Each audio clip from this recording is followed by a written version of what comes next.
je le vois là. Attends, bouge pas, bouge pas. Voilà, c'est bon. Je vais avancer une petite histoire qui m'a chauffé le cœur. Aujourd'hui, il y a un ami qui m'a appelé et il me raconte une histoire extraordinaire. Et nous, on étudie des fois, on étudie la Torah, on s'imagine même pas ce que la Torah de quelqu'un peut faire dans les cieux. Il me raconte le Rav de Ashdod, qui s'appelle le Rav Shainin. Le Rav Ashkenaz de Ashdod avait un frère qui est décédé. Leur père était le grand élève du Sabbat de Slabodka, qui vivait à Hébron, jusqu'en Praot Tarpat, que la yeshiva de Hébron a été détruite. Il s'appelait le Sabbat de Slabodka, c'était Rabbi Naftali Finkel. C'est le grand-père du Rosh Yeshiva Tmir aujourd'hui, qui avait une yeshiva, qui a fait monter cette yeshiva de la ville Slavodka en Lituanie à Hébron. Et il raconte à un de ses élèves, dans le père du rabbin Shainin, quand il était en Lituanie, il se posait la question, pourquoi dans la bracha de Al-Amichya,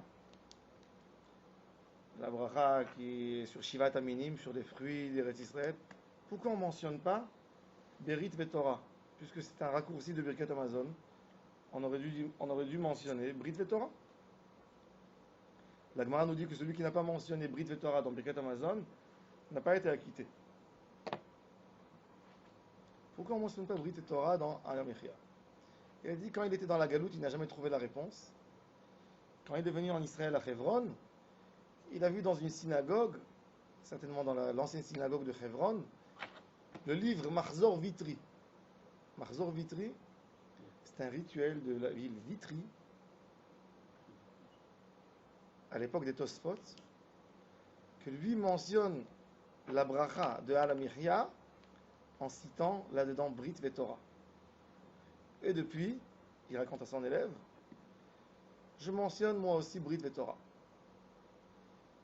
Finalement, ce Rav Shainin raconte cette histoire à ses enfants, à table, au nom du sabbat de Slavodka, qui s'appelait Rabbi Nathan Tzvi Finkel. Nathan Tzvi Finkel, pas Naftali. Et le père est décédé, il y a quelques années, le fils, il y a un mois, il se rappelle de cette histoire de son père. Il dit, tiens, je vais aller chercher cette halakha dans le Mahzor Vitri, je vais chercher. Et il ouvre dans les brachot, il s'agit de brachot, Birkat Amazon, tous ces passages, il ne trouve rien du tout. Il dit, c'est quoi cette histoire que mon père m'a racontée? Et il cherche, il dit, quand même, mon père, c'était quelqu'un qui faisait attention, qui ne disait pas des choses. Et il revérifie, il vérifie, il ne trouve pas. Bon, il ferme le livre, il dit, je ne pourrais pas transmettre cette histoire, puisque certainement c'est faux, c'est pas... Et il rêve de son père. Quelques jours, il rêve de son père, et son père lui dit, il voit son père, et son père lui raconte l'histoire dans le rêve. Et il dit, papa, j'ai cherché dans le livre Mahzor Vitri, je n'ai pas trouvé. Son père lui dit, écoute, tu connais telle et telle personne, demande-lui, il va te montrer où ça se trouve dans le Mahzor Vitri. Bon, il est étonné du rêve. Il sait qui c'est le nom, mais il ne sait pas comment il va le contacter. Le père était dans le public lituanien, et l'autre, c'est une personne qu'il connaît de vue de la synagogue, un juif chassidique. Il sort dans la rue, le lendemain il trouve cette personne dans la rue. Il dit bonjour, il s'arrête. L'autre, bon, bonjour, il le connaît du Stiblar. Il dit, est-ce que tu connaissais mon père? Il dit, non, pas spécialement. Des fois, je le voyais, bonjour, mais pas... Il dit, regarde le rêve, j'ai rêvé un rêve bizarre. Il lui raconte l'histoire. Et mon père m'a dit de te demander. Il dit, tiens. Il dit, je suis choqué. Il dit, il y a une semaine, j'étudiais le Mahzor Vitri sur Ilchot Pesach. Et dans Ilchot Pesach, j'ai vu que le Mahzor Vitri dit qu'il fallait dire, dans la bracha de Al-Amichya, qu'il fallait dire là-bas Berit Vetorah. Et il dit, j'étais surpris et choqué de ce chidouche, et je l'ai noté de côté. Ça veut dire, regardez, un juif étudie la Torah quelque part, ça fait des échos dans le ciel, à tel point que son père peut lui dire, va t'adresser à tel et tel juif. C'est incroyable la force de la Torah. Incroyable. Mon ami il m'a appelé début d'après-midi, il m'a raconté cette histoire comme ça. J'ai dit, tu m'as donné là une piqûre de chizouk. C'est quoi la force d'une parole de Torah? Bon, alors là, Bezrat Hashem, cette semaine, la semaine dernière, nous avons parlé de ce que le Rav explique. Pourquoi il y a eu beaucoup de kfira dans les dernières générations. Et là, le Rav explique pourquoi on a besoin de la kfira dans les dernières générations. Il faut savoir qu'à l'époque du Rav, toutes les idées, tous les ismes commençaient à être diffusés dans le monde. Le communisme, le bolchevisme, le démocratisme, tous les ismes. Personne des anciennes générations pouvait lutter contre ces idées qui attrapaient les jeunes comme du feu dans un champ d'épines qui se propagent. Les idées se propageaient tellement vite, personne qui pouvait lutter ni contre ses enfants, ni contre ses élèves. Il faut savoir qu'en Russie, tellement l'idée du communisme était forte que des enfants allaient dénoncer les parents qui ne suivaient pas le chemin du communisme. Et le Rav, je pense que c'était le seul rabbin qui s'est posé la question, au lieu de chercher à lutter contre, il s'est posé la question, pourquoi Akadosh Baruch Hu amène autant d'idées, quelques années de différence. Chaque idée qui vient, qui perturbe l'autre. Les jeunes qui étaient vraiment perturbés. Aujourd'hui, malheureusement, notre génération, il n'y a plus le isme. Il n'y a pas trop ces idées. Aujourd'hui, tu peux discuter avec quelqu'un, tu lui dis pourquoi tu ne fais pas Torah et Mitzvot. Tu essayes, il te dit tout est bien, mais je veux kiffer, tout simplement. Je veux profiter de la vie, tu as raison dans tes idées, mais je veux profiter de la vie, c'est tout. J'ai pas de quoi te répondre. Je veux profiter de la vie. À l'époque, les gens se battaient. Se battaient pour une idée. Ou tu as raison, ou j'ai raison. Celui qui a raison, c'est le vainqueur. Celui qui n'a pas raison, il baisse son chapeau et il adopte le chemin de l'autre. Partout, ça discutait dans les cafés sur des idées. Vous pouvez discuter. Et les personnes vraiment étaient en train de lutter. Il fallait savoir où je suis, quelle idée j'appartiens, à quel mouvement.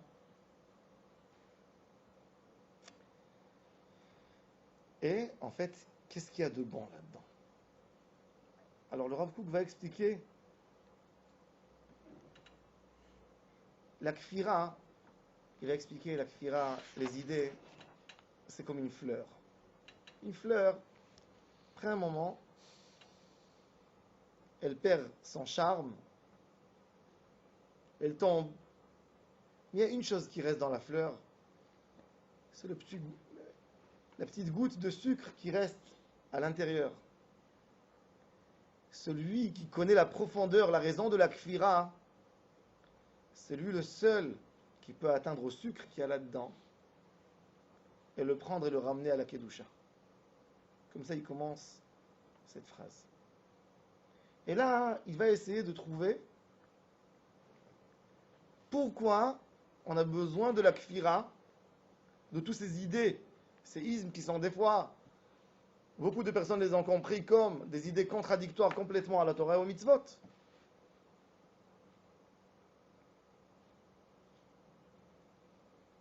Il dit comme ça. Mishemekir est à tort chez Bakfira, celui qui connaît, qui approfondit à l'intérieur de la kfira, mitzadze, de ce point de vue, motzetsu et divsha, il tire le miel qu'il y a là-dedans, ou marzira les shoresh kdushata, il prend cette idée et il la ramène dans sa source de kdusha. Quelle source de kdusha? Ou mistakel beod akerach hanora kfor shamayim. Il faut savoir que la spiritualité, on la considère même dans la Torah Les prophètes disent que quand on parle de Kadosh Baruch Hu, de la Shrina, Umar'eu Kaen Akerach Hanora. Akerach Hanora, c'est Merkava. C'est Maaseh Merkava. Le brouillard, le blanc, la neige, c'est la force de la Kedusha. Le froid, ça veut dire c'est un endroit où il n'y a aucune envie qui domine. Froid complètement. Le chaud, c'est beaucoup de mouvement. Dans le froid, il n'y a pas de place à quoi que ce soit. Il n'y a pas de mouvement. À Kadosh Baruch Hu Kivyachol, chez lui, il n'y a rien qui bouge. C'est nous qu'on comprend des choses. C'est Kadosh Baruch Hu qui nous fait comprendre des choses. On a expliqué les sphirotes, etc. la semaine dernière. Mais chez Kadosh Baruch Hu, il n'y a rien qui change. Donc c'est pour ça que les Nevi'im l'ont comparé à une sorte de gel. Le gel terrible. Alors là, il dit כשממצים את עומק דינה של המרידה והכפירה, האומרת לזנוח טוב המנוחל מאבות בשביל איזה חזון לב חדש. On voit la profondeur de la kfira qui nous dit abandonne les bonnes idées qui nous ont été transmises par nos patriarches pour adopter un nouveau chemin. Ça veut dire quoi? Cette envie dans l'homme, c'est extraordinaire. Même si ça vient sous forme de kfira, l'envie de chercher, de changer ton chemin, c'est la profondeur de la teshuva. La teshuva, c'est quand quelqu'un n'est pas d'accord avec son chemin, il ne se plaît pas, même s'il est dans le confort, il cherche une autre profondeur dans sa vie et il découvre des choses. Quand quelqu'un ne cherche pas, même s'il est dans la Kedusha, s'il ne se pose pas des questions, ça veut dire que son niveau de Kedusha est très bas.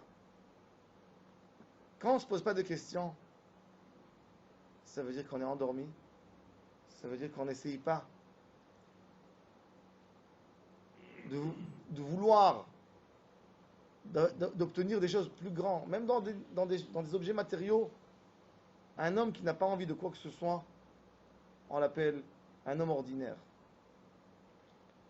Malheureusement, il y a des gens que quand il s'agit de Olam Hazeh, ils sont toujours au dernier détail, des habits, de l'immobilier, des voitures, de tout ce qui sort. Le petit gadget, déjà, il peut t'expliquer comment ça fonctionne. Mais quand il s'agit de Kedusha, il reste avec les mêmes dimensions qu'un enfant de 10 ans qui n'a pas grandi. Donc la source de ne pas chercher, de ne pas se contrôler, de ne pas demander des questions sur notre chemin même, ça c'est la source de la faute, du mal. Il y avait un grand philosophe juif, origine de Fès, qui est parti à Livourne, qui avait une grande édition de livres qui s'appelait Rabbi Eliyahu ben Amozig. Un grand philosophe juif qui a écrit beaucoup de livres, qui a lutté contre le christianisme. Et il a tout un livre de Emouna extraordinaire. Quand il a fini le livre, vous savez c'est quoi la dernière phrase qu'il a écrite dans le livre? Et si tout cela n'est pas vrai? Quelqu'un qui se pose des questions, toujours. Le Rambam nous dit que le grand but de Avodat Hashem, V'yada'ata hayom, aujourd'hui tu sauras, pas hier, pas le savoir d'hier. Va'ashevot ha'elevavecha, tous les jours. Ki Adonai hu Elohim, bashamayim ma'al va'al haaretz mitachat enot, tous les jours on les dit dans Alenu les Shabeach. V'yada'ata hayom, aujourd'hui tu le sais, c'est Kadosh Baruch Hu. Et demain par rapport à demain aussi, tu le sais. Ne reste pas avec la même émouna d'hier, approfondis. Donc ces idées, si on veut quelque part, elles sont venues secouer le monde.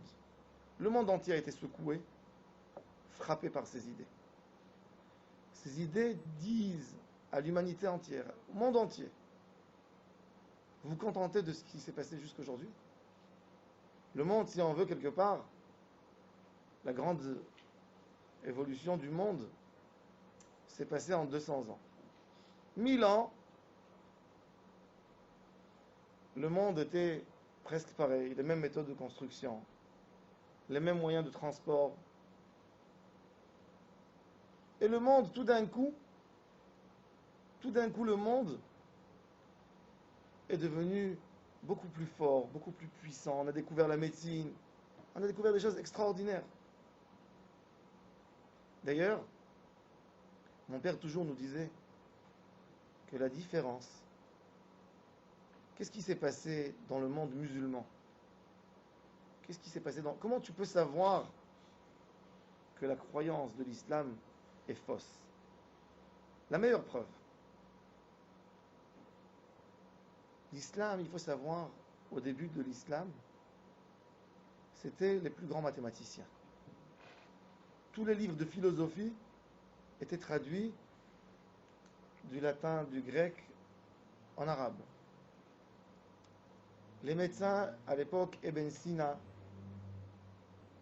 les universités de Cordoue, l'université du Caire, qu'est-ce qui s'est passé dans le monde arabe que tout a stoppé un jour?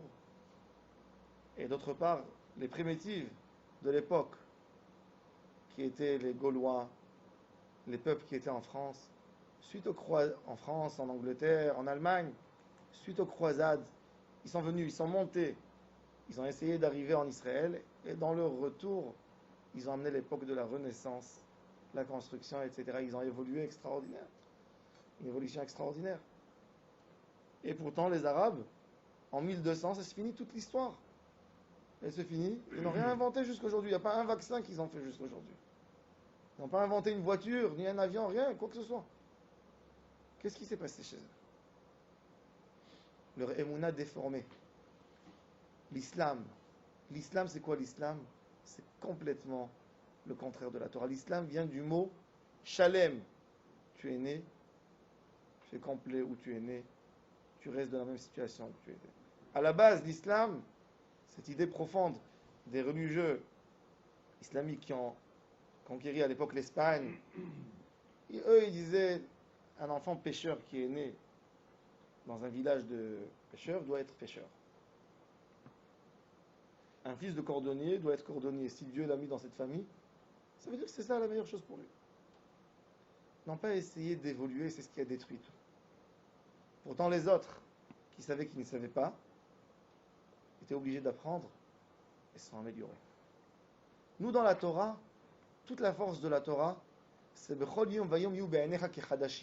essayer de renouveler, de chercher. Curiosité.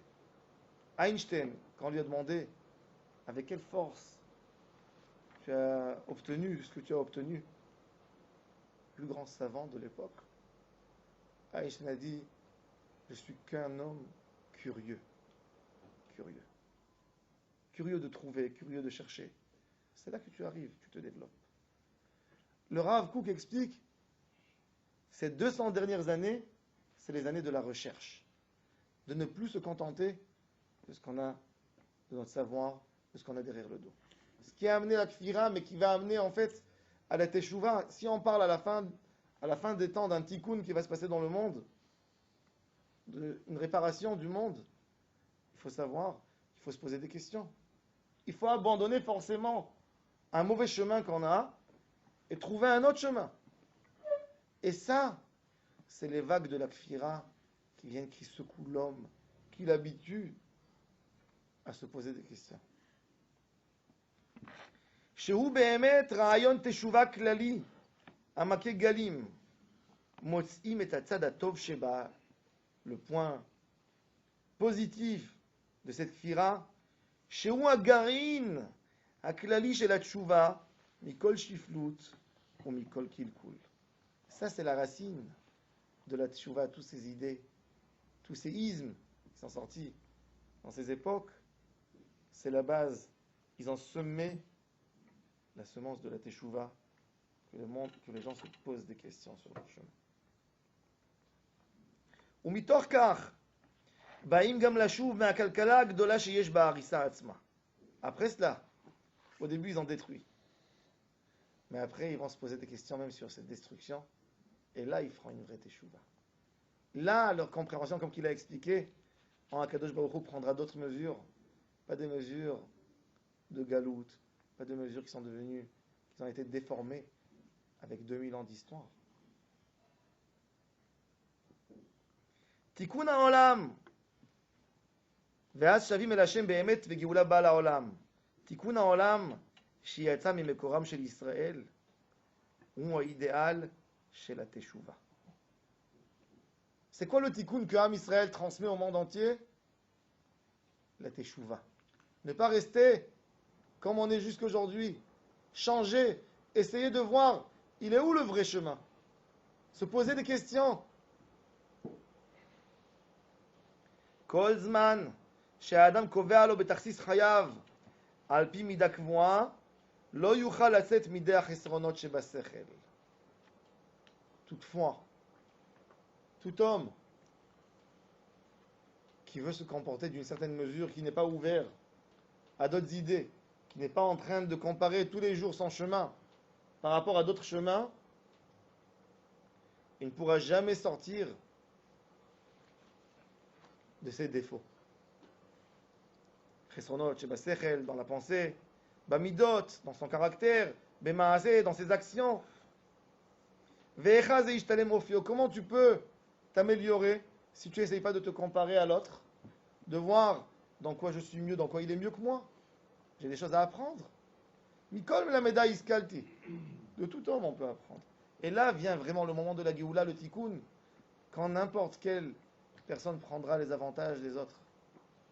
N'importe quelle nation va adopter les avantages des autres nations.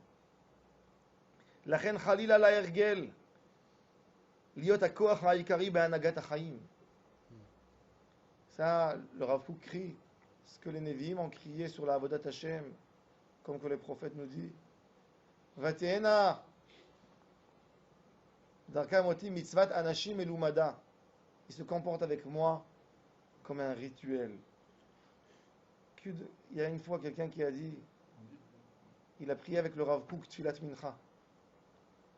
Il a dit la tfila du Rav Kook de Mincha, c'était comme la tfilat Neila à moi de Kippour. Mais chez lui, chaque jour, c'était la même tfilat Mincha. Attendez pas Kippour pour faire Neila et pour se poser des questions, pour abandonner son chemin. Les forces, l'homme le plus grand homme, c'est l'homme qui se pose des questions tous les jours. Rabbi Yochanan ben Zakkai, le jour de sa mort, il dit à ses élèves, il pleure, je ne sais pas dans quel chemin on va me prendre. Peut-être, je me suis trompé. Il y a autant d'élèves, Rabbi Yochanan ben Zakkai. Tous les sages de la Torah, tous les jours, se posaient des questions. Vivre comme quelqu'un qui marche dans le cercle sur un fil, il passe d'un côté à l'autre côté sur un fil. Il suffit d'abandonner un moment la pensée qu'il tombe. Quand quelqu'un pense qu'il va dans son chemin, il dit, je suis très très bien. Je n'ai rien à réparer, je suis bien. C'est là qu'en fait la personne rentre, tombe dans une fossé terrible. Il ne peut pas sortir. Khalila, לההרגל, להיות הכוח העיקרי בהנהגת החיים. Faut pas donner aux rituels et aux habitudes d'être la force principale pour nous diriger la vie. Aklali va pratim. Klali, c'est un dirigeant, quelqu'un qui veut diriger la nation. Il pense, il dit, ah, tiens, tel rabbin, il y a 100 ans, il a été possède de telle façon pour diriger le peuple. Quoi, tu diriges après ce qui s'est passé il y a 100 ans? Tu vois pas ton peuple aujourd'hui? Chaque génération, dor vechachamav. Shmuel bedoro, Yiftach bedoro qui Shmuel bedoro. Yiftach, qui était pas un grand dans la Torah, mais il a sa force de la hanaga, de gérer sa génération. Il ne peut pas dire, je veux gérer comme Shmuel.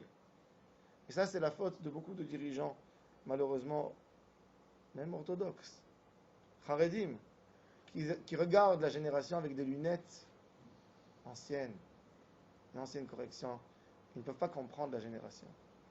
Si tu ne comprends pas, le Baal Ta'ava qui a à Tel Aviv, tu ne pourras jamais lui faire tchouva. Si tu n'essayes pas de rentrer dans son âme, de voir qui il est, de comprendre qu'est-ce qui l'attire, comment tu vas lui faire tchouva? Ça, c'est la force des manigim, des vrais manigim, qui ne rentrent pas dans un moule. Quand on leur a moulu, déjà on leur a préparé un moule, et ils doivent rentrer là-dedans. Je dis toujours, ça ressemble, aujourd'hui même dans les écoles, entre parenthèses, ça ressemble à Sodome et à Gomorre. Dans beaucoup de cadres, On dit il faut rentrer dans le cadre. Ils ne comprennent pas c'est quoi l'âme d'un enfant. Celui qui est plus grand à Sodome, on le mettait sur un lit, on lui coupait les pieds. Il faut qu'il rentre dans le lit. Celui qui était court, on le tirait pour qu'il touche les côtés du lit et on le tuait de cette façon-là. On peut pas dire, il y a le cadre, il y a ce qui se passait jusqu'aujourd'hui. Il y a, ben que la Emouna, elle ne change pas. Mais même Eliyahu Hanavi, à un moment, quand il a voulu amener le peuple d'Israël à la Teshuvah, il les a amenés au mont Carmel. Il y avait le Beth Amikdash à Jérusalem. Mais il a construit un hôtel. Il a égorgé dessus. C'était Horat Shah. Et il a ramené le peuple entièrement à la Teshuvah. Tout le peuple a crié à Hashem ou Elohim. C'est Vadaï, c'est aux dirigeants du peuple de faire ça. Mais le Rav explique que on n'a pas le droit de donner au rituel, de gérer, d'être la force principale dans la gérance du peuple, Klalim et Pratim. Ou le Olam, Tsaïch Adam Ayachid, l'individu, toute la société, Liot Metaken et Atzmo, se réparer. Ou Merapet Shvarav Aruchanim Vamaasiyim, réparer tout ce qui est cassé en lui, spirituellement, ou Maasim, dans ce qu'il fait dans ses actions. Kol Chidushei Achaim, Vechol HaShe'elot HaMe'aprot et Sidrei HaOlam, Kedei Le'etivo. Il doit tout voir, il doit tout lire pour essayer de prendre l'intérêt de chaque chose. Vous savez que le Rav Kook, tous les jours,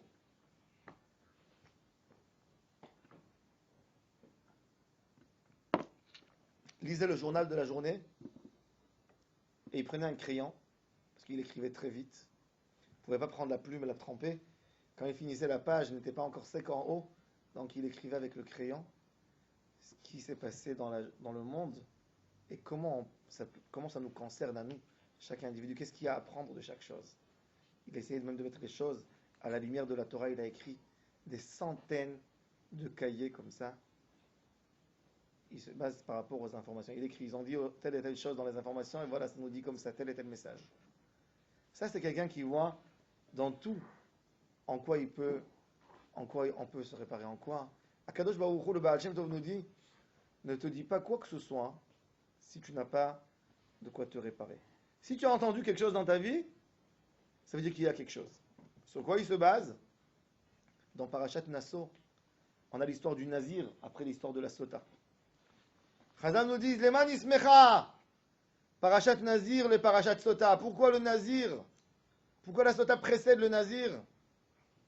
Lomar Lecha, Kol Haroe Sota Bekil Kula, Yazir Atzmo Minayain. Tout celui qui a entendu une histoire d'une femme qui s'est comportée avec un grand manque de tzniout, qui a fait des choses terribles. Yazir Atzmo, si tu as entendu cette histoire, Akadosh Baruch Hu ne te fait pas entendre Stam l'histoire. Il y a quelque chose peut-être en toi que tu dois réparer, que tu dois faire attention. Quand tu entends quelque chose de terrible qui s'est passé, il y a des personnes, malheureusement, quand ils entendent tellement de mauvaises choses, ils deviennent mauvais à la fin. Vous savez qu'il y a eu un sondage qui a été fait chez les policiers.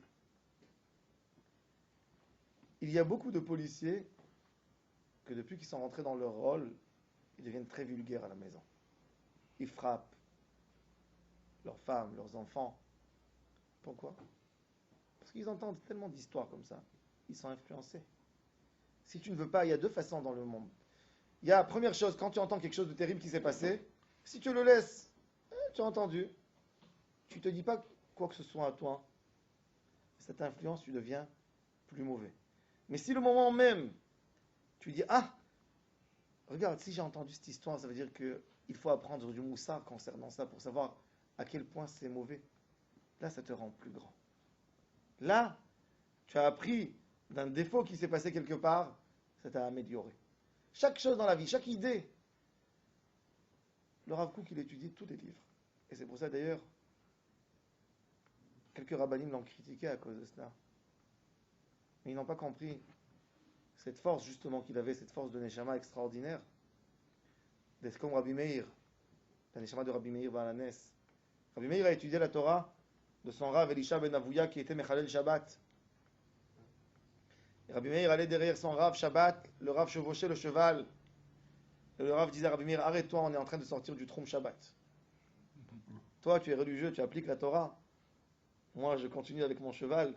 Et toi, reste derrière moi. Et la Gemara pose la question. Comment Rabbi Meir est parti étudier la Torah chez Elisha ben Avouya, qui a été complètement confère dans Akadosh Baruch Hu? La Gemara dit Rabbi Meir, Rimon Ra'a, il a vu une grenade jetée par terre. La grenade, elle ne s'abîme pas même quand elle est par terre. Tocho achal, klipato zarak. Il a mangé l'intérieur et il a jeté l'extérieur. Tocho achal. C'est vrai que nous ne sommes pas tous Rabbi Meir, vous allez me dire. Mais dans des idées globales qu'il y a dans le monde, dans chaque chose, il y a quelque chose de bien. La preuve, c'est que ça réussit à attirer beaucoup de monde. Ça veut dire qu'il y a un bon point dans n'importe quelle chose, n'importe quelle idée. Si ça a réussi à attirer autant de personnes, ça veut dire qu'il y a quelque chose de bon là-dedans. L'idée n'est pas fausse complètement, il y a quelque chose de bon. C'est vrai qu'après, les personnes abandonnent l'idée parce qu'ils ont découvert ce qu'il y avait là-dedans, mais il y a quelque chose de bon qui a attiré les gens. Et ça, justement, ça c'est le but de la réparation du monde. Le monde va prendre beaucoup d'idées, va comprendre qu'elles sont fausses, va jeter, mais autre temps, il va prendre une bonne chose d'ici, une bonne chose d'ici, une bonne chose d'ici. Ça va l'habituer à se poser des questions et à chercher son chemin, et comme ça il arrivera, comme il dit, au vrai point de la tchouva. Kol chidushei achaim, toutes les nouvelles choses qui se passent dans la vie, vekol hashe'elot hame'aprot et sidrei ha'olam, toutes les questions qui perturbent le monde, qui perturbent, comme aujourd'hui on voit le monde perturbé devant nous, kedei le'ativo, pour le rendre meilleur, inam ach orchot shel tshuva, c'est des chemins de la teshuva. Vetamid, צריכה התשובה להיות עומדת בראש הפסגה של סולם ההשלמה האנושית. Le but, au bout de l'échelle, où on doit arriver à la tchouva à Kadosh Baruch Hu, découvrir vraiment à Kadosh Baruch Hu. מתקופה לתקופה, הולכת ומתבררת התערובת של אמונת הייחוד הטהורה עם מחשכי ההגשמה. La émouna que nous avons,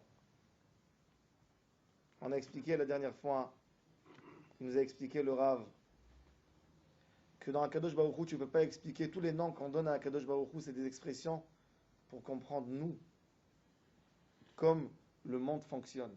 Il n'y a pas de nom dans Akadosh Baruch Hu. Si tu donnes un nom à Akadosh Baruch Hu, tu le caractérises, ce qui est une kfira. Même en disant Elohim, ça le limite quelque part. C'est notre seul moyen d'expliquer, de traduire un certain chemin. Mais ce n'est pas Akadosh Baruch Hu. C'est ce que nous on ressent, mais c'est jamais le nom d'Akadosh Baruch Hu en soi. Alors il dit, en fait, notre émouna, quelque part, il y a toujours quelque chose qui n'est pas spirituel là-dedans pour essayer de comprendre la émouna pure. Tu ne peux pas atteindre avec un corps matériel, tu ne peux pas atteindre une si grande spiritualité. Tu es obligé de lui donner des dimensions d'un homme. Ça, c'est le flou qui est mélangé dans la lumière. Dans notre lumière, même chez nous, Shomrei Torah et Mitzvot. ובכל פעם שחלק ידוע מההגשמה נופל, נדמה כאילו האמונה נופלת. Avec chaque question de kfira qui vient, chaque idée qui vient, qui tire derrière elle beaucoup de juifs. Les seuls qui sont tellement influencés dans le monde par les grandes idées, c'est les juifs. Il y a quelqu'un qui me racontait, il vivait à Tel Aviv dans les années 30-40. Il me raconte que Erev Shabbat, la rue Allenby qu'il y a aujourd'hui, c'était l'endroit où tous les jeunes de Tel Aviv venaient. Il y avait les juifs d'Allemagne, les juifs de Russie, les Américains, tous les mitiyashvim qui étaient là, et chacun, ça criait Jaboutinsky. Non, pas Jaboutinsky, Poalim, Adoumim, etc. Les idées du communisme, ça se disputait, ça se bagarrait complètement. Il y avait des idées, et c'est les juifs qui ont pris le plus fort toutes ces idées. Pourquoi? Parce que l'âme du juif, elle s'inspire à la tchouva, elle n'est pas calme, elle n'est pas tranquille. Et il dit chaque fois quand il y a un mouvement comme ça qui sort et qui tire beaucoup derrière, qu'est-ce que les rabbinim voient là-dedans? Oi! Une obscurité, une touma. Il dit, mais quand elle va tomber, la Emouna sera beaucoup plus puissante. Elle a déjà enlevé encore une partie du flou que nous avions, d'une définition fausse. Dans la Kedusha, dans la Kadosh Baruch Hu, cette définition déjà est tombée avec la Kfira. Et la Emouna qui va sortir après, ça sera déjà une Emouna sans cette définition dans la Kadosh Baruch Hu, jusqu'au moment où on arrivera à la vraie définition. Ça veut dire, quand on n'aura plus de définition sur la Kadosh Baruch Hu, il n'y aura plus aucune définition chez nous, ça sera vraiment là le moment de la Géoula. Mais chaque partie comme ça qui sort, chaque idée, elle enlève une fausse définition. בכל פעם שחלק ידוע מההגשמה נופל, נדמה, on pense, ça paraît, כאילו האמונה נופלת. ואחר כך, מאחרי, מתגלה שלא נפלה האמונה, כי אם נתבררה, האמונה est devenue plus claire, plus puissante, plus forte.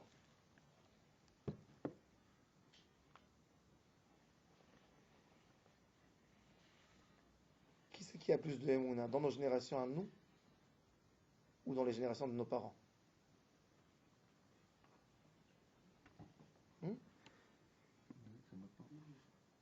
Mais sachez-le que dans nos générations à nous, il y a beaucoup plus de émouna qu'à l'époque. La génération de nos parents, la émouna était par force. Tu étais, comme on dit, il y a une fois, j'étais chez quelqu'un et j'ai vu comment sa femme, elle le respectait. Alors je lui ai dit, tu as une Eshet Chayil. Une femme, une vraie Eshet Chayil. Et j'entends de la cuisine, sa femme qui dit, Eshet Chayil Baal Korcha. Malgré elle, elle est Eshet Chayil. À l'époque, un juif, il y a 300 ans, imaginez-vous, un juif en Maroc, en Algérie, n'importe où, en Europe, il veut sortir du ghetto, il veut aller danser. Il peut, il y a un endroit où il peut sortir? Non. Il a la porte du ghetto. Tout le ghetto l'a vu sortir déjà. Sa émouna, c'est une émouna qui dépend d'un public qui est autour, du goy qui ne le laisse pas. Notre émouna à nous aujourd'hui, un monde ouvert. Quelqu'un qui s'approche d'Akadosh Baruch Hu, dans nos jours à nous, quelle force de émouna il a. Combien de choses il a dit. Il abandonne chaque moment. Chaque jour, il peut aller, il y a quelqu'un qui va, s'il va rentrer maintenant, acheter dans le cachère, il y a quelqu'un qui peut lui dire quoi que ce soit, il y a quelqu'un qui peut lui faire du mal. Mais ça, moi je trouve que ça c'est bien pour les gens qui habitent à Ranana par exemple, ou à Tel Aviv, à Bnei Brak, ou à Mea Shearim, ou tout ça, c'est un genre de ghetto, la même chose que ça fait 300 ans, quand vous parlez maintenant. C'est pour ça qu'ils sont encore dans la galoute. Il y a galoute Eretz Israël aussi. Il y a plusieurs galouillottes, il y a des étapes de galoute. Il y a une galoute. Bevadaï, la Gemara elle dit, la Gemara, c'est pas moi qui dis, la Gemara elle dit qu'il y a quelques galouillottes. Il y a galoute chez le Talmidei Chachamim, la Gemara elle appelle. Une galoute de Talmidei Chachamim. Galoute, c'est pas forcément Benagoïm. Galoute, c'est complètement le contraire de reconnaître Akadosh Baruch Hu. Il y a un endroit, il y a le Inyan d'habiter dans un endroit de Torah, mais d'être avec ton idée. De ne pas reconnaître Akadosh Baruch Hu parce que ton père l'a reconnu. De ne pas aller d'aller à la yeshiva pour ne pas faire l'armée. Ça, pourquoi on va faire la yeshiva? Pour ne pas aller à l'armée tout simplement? Ou pour étudier la Torah? Je ne dis pas. Maintenant, il y a des choses, il y a toujours des Bnei Torah, il y a toujours des Bnei Aliyah. Je parle du chemin. Le chemin, d'éduquer un chemin général, il est dur, c'est un chemin dangereux.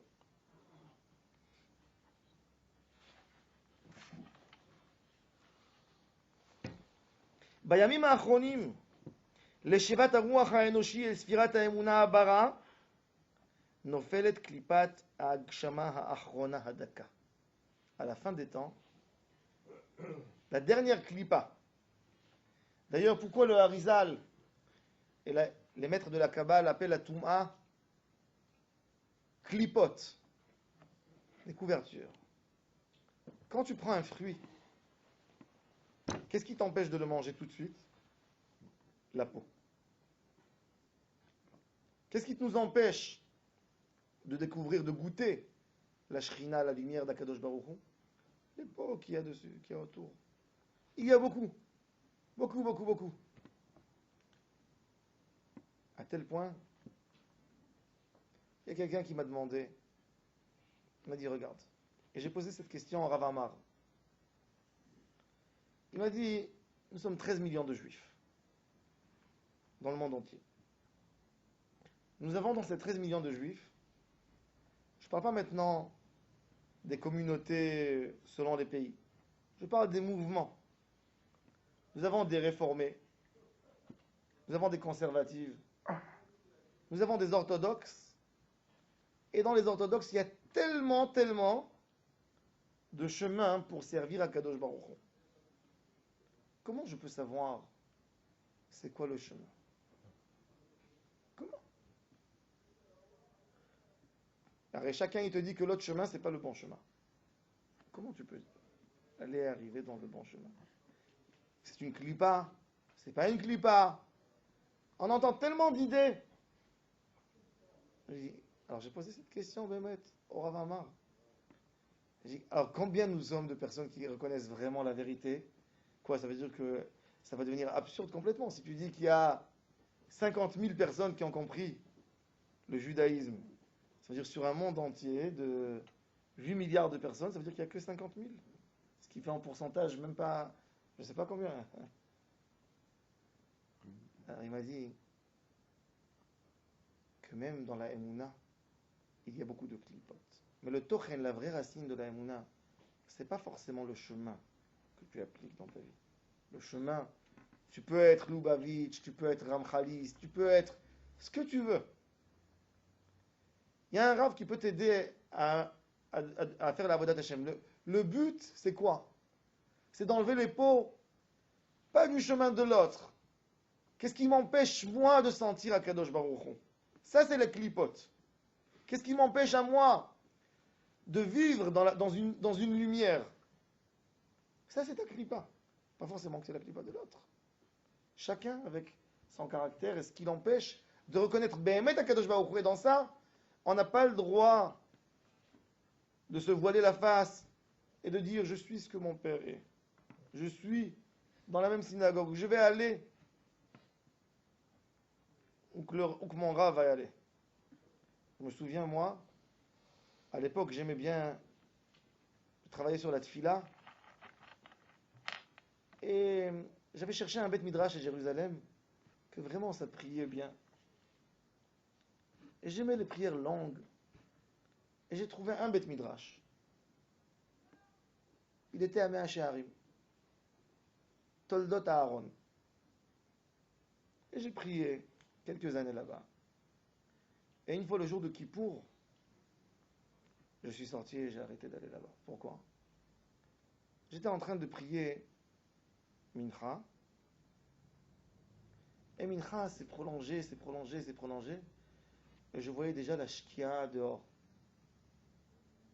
Et j'ai fait Neila.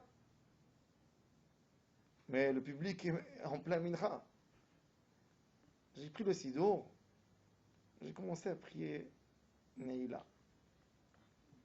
Et il y a un des chassidim qui est venu, qui m'a arraché le sidour de la main, qui m'a pris. Je ne connaissais pas la tefila de Neila par cœur. Je ne peux pas bouger de ma place. Et je suis resté comme ça 1 heure. Et après la tefila, il est venu m'engueuler. Tu n'as pas honte? Tu pries Neila? J'ai dit, mais Shulchan Aruch, il dit qu'on ne peut pas prier Neila après Tzedakot Chavim. C'est plus Kippour, c'est pas moi qui ferme Neila, ça a déjà été fermé. Il me dit, où que le Rebbe va partir, nous tous allons partir. Je dis, moi, ça me contente. Je ne me contente pas de cette réponse. Et c'est le jour que j'ai compris que ce n'était pas ma place là-bas. Tu ne peux pas, et c'est ce qu'il dit le Rav, tu ne peux pas te limiter dans des endroits. Si tu sens que ton âme le demande, ton âme crie, tu ne peux pas l'arrêter, stopper, dire ne te pose plus de questions, arrête là. Ça, c'est mamash le Yetzer Hara. Ça, ce qui stoppe la personne. Ce qui l'empêche de se rapprocher à Kadosh Baruch Hu. La question, c'est bon. Il faut vivre avec, même si c'est dur. Ça embête la personne, mais il faut vivre avec. Il faut tenir avec. Et c'est rien qu'avec ça, quand tu te poses des questions, c'est là que tu es. C'est là que quand ça te fait mal, c'est là que tu évolues. Et là, notre dernier moment, c'est quoi? Le plus grand problème de la génération, explique le Rav.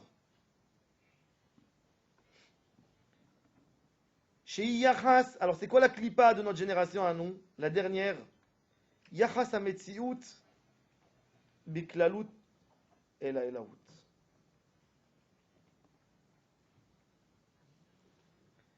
On essaye,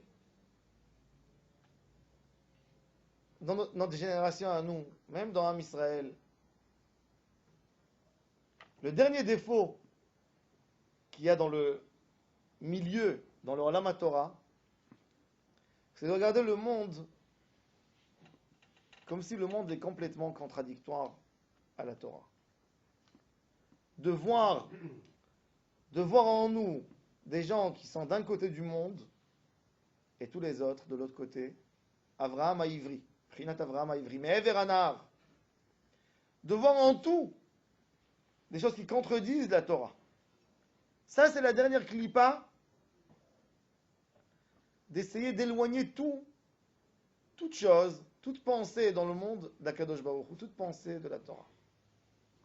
C'est vrai que c'est dur d'expliquer comment le capitalisme, par exemple, aide à la Teshuvah, aide au Gilou Yashrina.